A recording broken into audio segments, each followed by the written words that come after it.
Pat Clark with us as well. Pat, when you go to assess your strategy, and not so much in bringing players in as much as assessing which players are the ones that you really want to make an effort for. Well, I think one of the best things about being an assistant for Coach Barron is that when you're looking at kids, you can always take a kid and know that he's going to play multiple positions, and it's a good sell from an assistant standpoint to be able to tell a person who may be very good at shooting the ball that Coach Barron's going to allow him to put the ball on the floor and drive to the basket, or he may be a very good rebounder, but we can sell him on the fact that Coach Barron's going to allow him to take a face-up jump shot or something like that. So when we're recruiting kids, we're not necessarily pegging them into one slot for one job or one opportunity.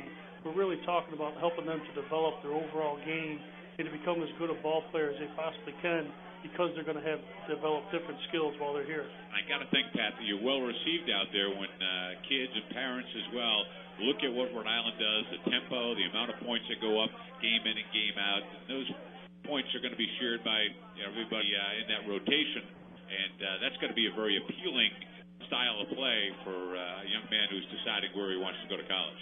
Absolutely. I think the opportunity that we've had this year to be on TV a number of times has really helped our stock as far as talking to kids and allowing them to see our message and to be able to sell our message that it's going to be fun, it's going to be enjoyable, you're going to work extremely hard, you're going to be expected to represent the school well, you're going to be expected to do very well in class, but you're going to have a great time on the basketball court as far as playing in an exciting atmosphere, scoring a lot of points, and again, really giving an opportunity to develop your game, which is about what every kid wants to hear. If you had to put a pecking order together of what factors into a decision that's made by a family of where that young man's going to go to school, what would be the top three maybe on that list? I'm sure style of play is pretty important, and I'm sure the guy next to me is important as well. Absolutely. You're stealing all my lines. Those are actually the top two. Who they're going to play for is the utmost of importance, and knowing that coach is going to see them for 4 years and help them develop through their whole career, and there's some stability, and they know what they're getting into, they know what they're going to get 4 years down the road when they graduate. Secondly, the style of play is immeasurable, because you're really looking at, we're talking to kids who we think will fit what we're trying to do, and they get excited about that, and they want to make sure that that's what they're going to see for 4 years. Then the last thing comes down to the school. Sure. and the location. Obviously we recruit internationally, we recruit all over the country, but we do an awful lot also in the Northeast. And Rhode Island has a tremendous reputation in the Northeast. Beautiful place to spend 4 years on campus at. Yeah, Coach, both coaches, when you get to talk to a parent, when you get to the point where somebody's going to make a decision, how much of it has to do with how much that young man thinks he can play at your school, or does everybody think they can play wherever they go? Well, they all think they can play. I think that's their goal is to play. And, what Pat was saying is, we run. Yeah. We run. We have a style that's very, very unique. And scoring points is real important, too. And everybody wants to score. Everybody wants to shoot the ball. Everybody wants an up-tempo game. But not a lot of coaches are totally committed to doing that. And, you see us the last 4 years winning 89 games and taking North Carolina and taking Duke.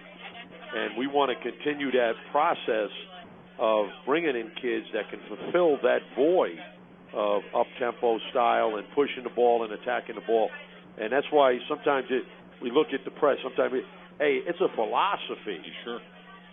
To develop the student athlete, to play up-tempo, to attack, to push it, even though it's not as perfect as you like, but your goal is to continue to do that, continue to push it, continue to attack, and now you just hope that guys are going to continue to get better shooting the ball. You know what I mean? Because we are trying to score 80 points a game. Pat, in the old days, I think it was the high school coach that probably had the greatest influence in the decision-making process, but that's kind of changed over the years, I'm sure, with AAU. And how does it all factor in? Who is behind these decisions? The parents, the AAU programs, the coaches at the high school level, and anybody else as well? Well, you're obviously pretty tied in, because you know that the AAU circuit has changed things over the last 10 to 15 years. Ultimately, the young man and his mother and father normally make the decision, but the parents are now getting advice more from the AAU coach than the high school coach. They're actually spending more time in the springtime, summer, and fall with their AAU coach because there's not any restrictions on practices or playing seasons or things like that. So the AAU coach has a better opportunity to actually be around the young fella much more than sometimes a high school coach does, who may start practice on December 1st and be done at the end of February. So right now, obviously, the parents always play the largest role, but the AAU coach is much more effective than the high school coach anymore. When you go out to sell the University of Rhode Island, what's tops on your list as far as getting that message across? I'm sure the Ryan Center has a lot to do with it, but there are so many pluses, so many things that you can call upon to sell this program.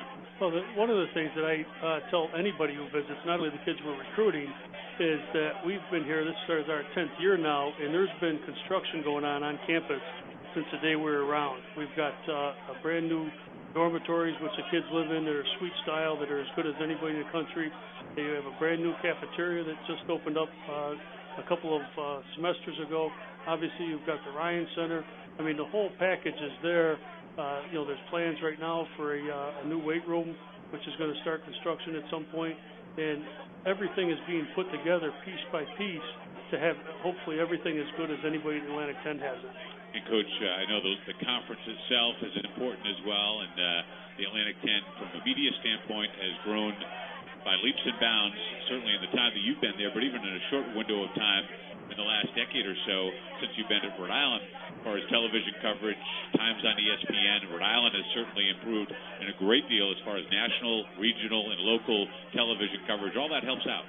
There's no question about it, and it helps out that you win.